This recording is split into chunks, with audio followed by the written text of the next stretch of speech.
Hello everyone, Dr. Benaduce here. This model shows us the ventricles of our brain, and in reality, these are empty spaces. That's why we call this as the negative. This structure that you see here, in reality, it doesn't exist. These are the places within our brain where we have the cerebrospinal fluid. So an easy way for you guys to understand what this model represents is if we cut a head, we dump in a freezer. After it's very, very hard, we peel out all the mess, and then we are left with the frozen cerebrospinal fluid that we had inside the ventricles. That's what you are seeing here. So these two structures that you see here, these and these, so if you're looking to the side, would be all these and all these. This is what we name lateral ventricles. Okay, so these are our lateral ventricles. As you know, our lateral ventricles, they do not talk to each other because between them we have a structure that is the septum pellucidum.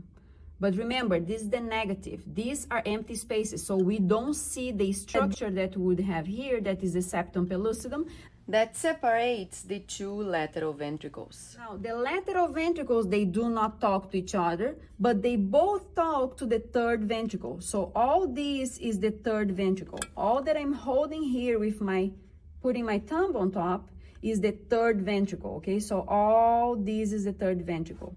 So the lateral ventricles, each of them, they talk to the third ventricle through the interventricular foramen. So this is the interventricular foramen, and this is the interventricular foramen. And here is the third ventricle. Now, you see this hole here? Through this hole, a real structure passes through. And if you recall that the two thalami, they are real structures, and between the two thalami, we have an empty space. And in this space is where we find the third ventricle. It's what we name the third ventricle. Between the two thalami, we have a bridge to allow the two thalami to talk to each other, and this bridge is the interthalamic adhesion.